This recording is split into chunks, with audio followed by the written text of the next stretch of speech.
When are you most fully alive?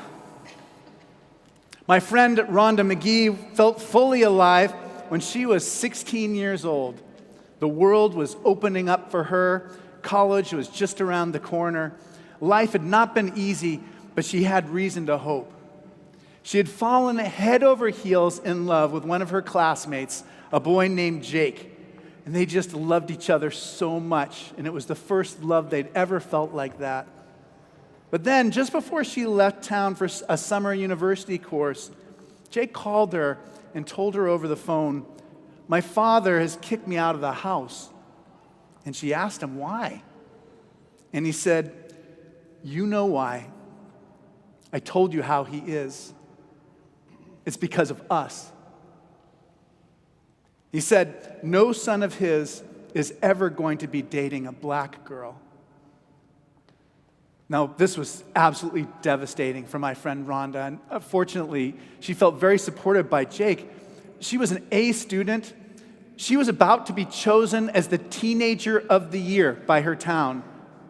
And yet her race, a category created by others and that she felt did not really capture much of who she really was, made her unacceptable to Jake's family. His parents had never met her, and they were willing to hurt their own son, and therefore themselves, all to teach him, Rhonda, and anyone else a lesson. They believed in white supremacy so strongly that they were ready to throw their own son out like garbage. We all have beliefs like this. They diminish us, and they damage the people who are around us. The social theorist Bell Hooks asserts that racism in America is a crisis of what she calls lovelessness. And certainly, current anti-LGBTQ+ legislation illustrates this terrible lovelessness that has this country in its grip. The poverty in the city does too. But these are just a few of many stories that we carry that poison our life. They prevent us from ever being fully alive. The stories we tell about ourselves as individuals also can harm us. Even as a child, the psychologist Brené Brown knew that, quote, people will do almost anything to not feel pain, including causing pain and abusing power. She realized that very few people can handle being held accountable without rationalizing, blaming, or shutting down. And as a result, without understanding how our feelings, thoughts, and behaviors work together, it's almost impossible to find our way back to ourselves and each other. When we don't understand how our emotions shape our thoughts and decisions, we become disembodied from our own experiences and disconnected from each other.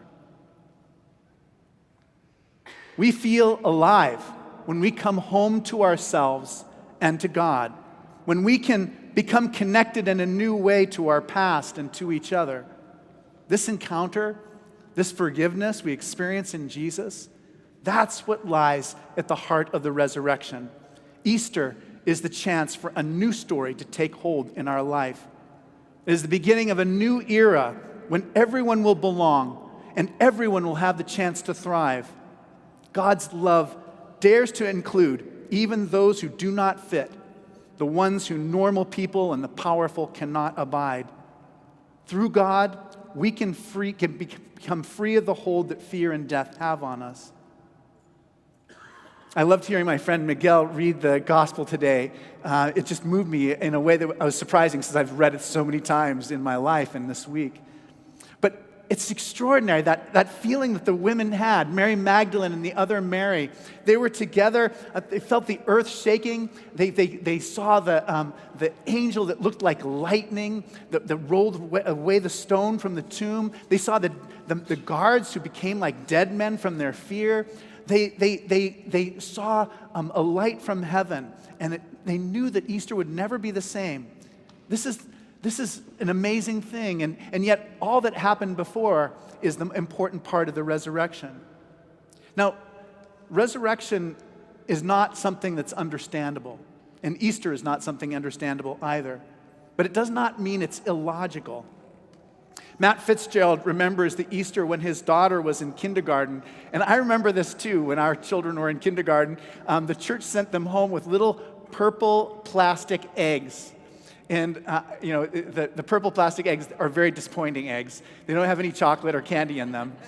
Instead, they have like a little piece of paper that looks like, those like little Chinese cookie fortunes that you get. And on it, there are 3 words. And so Matt's daughter, she was in kindergarten, she was just learning how to read. And so she practiced sounding it out, the 3 words. He is raisins. Now, the expression, he is raisins, is illogical. He is risen is merely incomprehensible to us. When we speak about God, we have to distinguish between things that do not make sense and things that we cannot make sense of. Because God cannot be contained, confined, described, or defined. We can meet God, though, in the person of Jesus on Easter morning. Now, the Gospel of Matthew is different than Mark and Luke. In the Gospels of Mark and Luke, they go to the disciples the women go to the tomb to anoint the body of Jesus. In the Gospel of Matthew, they go to see the tomb. The Greek word is theoreo. It means to observe. It's related to our word for theory. It means that you're involved in the thing that you're watching. It's not like you're dispassionate. You care about what's happening. And so they go. It's that same word is a word that we use for theater too. So you go to the theater to see how people interact on a stage so that it will change how you interact in your life. So they go, and when they go, they meet the angel, and the 2 women are running. You remember they leave the tomb quickly with fear and great joy. I love that. A little bit of fear, a lot of joy. And Jesus then meets them. And Jesus says a word that's not a word that we have in English. It's kaireta. It means both hello, and it also means rejoice. And so it's like aloha. It means hello, goodbye, and it means I love you. So Jesus says rejoice, hello. And he said, do not be afraid. Go and tell my brothers to go to Galilee. There I shall see them. And this is a message from Jesus of forgiveness. He's worried that his friends who abandoned him are going to be afraid to see him because they're worried that he's going to judge them or condemn them. And this is a way of forgiving them for what had happened. Now, in the 2nd century, Irenaeus, the saint, said that the human being is the glory of God as the human being fully alive. And being able to forgive, like Jesus, and being and feeling forgiven is central to being fully alive. And so is that experience of joy that the women experience so much of. Greek also has 2 words. This is my last Greek words for you for today. But they have 2 words, one for happiness and one for joy. The word for happiness in Greek is makarios. So it's in the Gospel of Matthew, in the Beatitudes. Blessed are the pure in heart, for they will see God. Blessed are the peacemakers, for they will be called children of God. All those different blessings. It's makarios, and what it means is they use that word for someone who had good fortune, like someone who didn't have to worry about things because they had enough wealth and privilege to not have to have the same concerns that normal people had. So it's like, that's a kind of happiness comes from good fortune. And the Greeks contrasted that to what they used, the word that they used for joy is kara. So you can see it's karete, just like Jesus said when he greeted them. Kara, it's related to the word charis, like grace. And that is a different kind of joy altogether. It's the joy that we only experience when we're completely in God. And it's the kind of joy that we get closer and closer to the more we're alive. Because the longer we're alive, the more experiences we have, the more mature we become, the more wisdom we gather, the more virtue attracts us, the more close to God we get.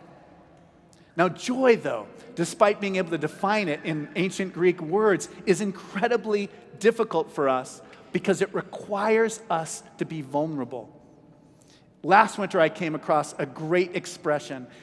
It's a feeling that I recognize. Maybe you'll recognize it too. The expression, the word is foreboding joy. So you know that feeling, right? When you think, oh, I'd really like to feel happy right now, but if I feel too happy, then something might come along and ruin it. Do you know that feeling? that is foreboding joy. And psychologists say that 95% of all parents feel this feeling with their children. Like, if I get too into this, if I enjoy it too much, something's going to happen that's going to ruin it. So we hold back because we think it will make us hurt less later.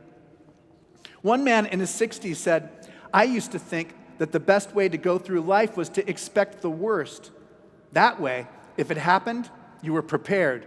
And if it didn't happen, you would be pleasantly surprised. Then I was in a car accident and my wife was killed. Needless to say, expecting the worst didn't prepare me at all. And worse, I still grieve for all those wonderful moments we shared and that I didn't fully enjoy. My commitment to her is to enjoy fully every moment.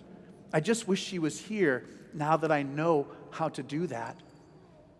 How do you experience that feeling of being totally joyful in every moment? First means that we have to allow ourselves to be vulnerable, to recognize the world is full of hurt and that we can be hurt too. It means a willingness to really feel joy when we meet it and to let others see our weaknesses. But beyond that, there is a way of being that encourages us to experience joy, and that is the practice of gratitude.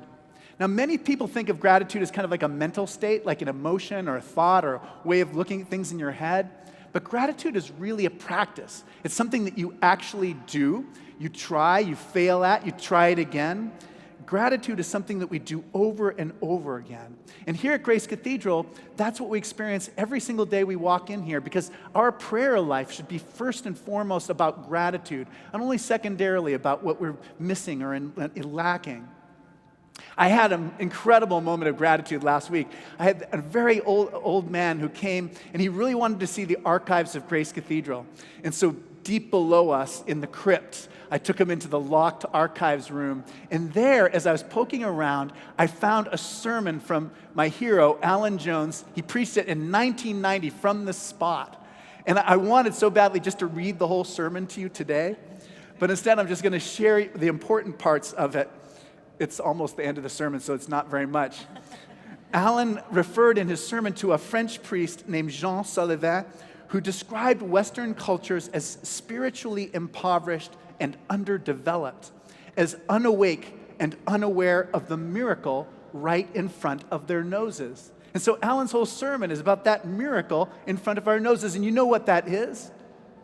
It's the miracle of our being, the miracle that we are, that we exist.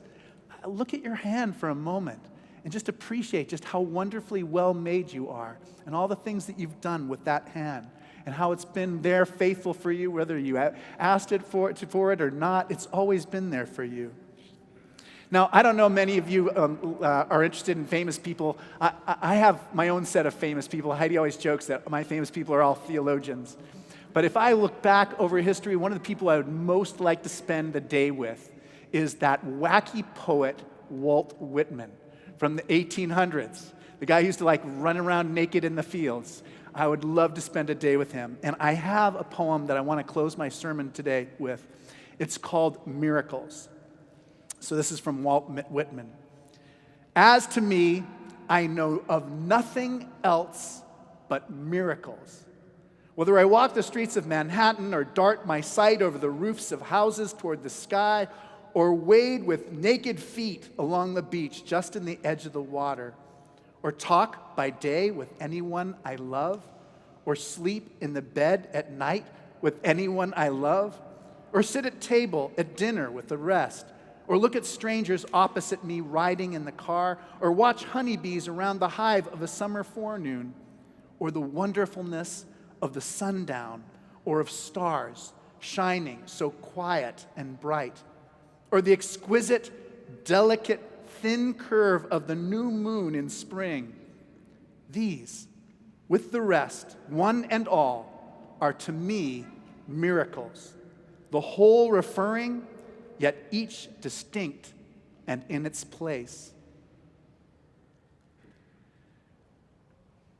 As we try to become our own version of teenager of the year, when are we most fully alive? In the face of overwhelming lovelessness and the pain that causes more pain, there is a new story. Jesus calls us home to ourselves and to God. So in gratitude, let us see the world with a new intent. Let us leave behind our foreboding joy and know nothing else but miracles. The Lord is risen.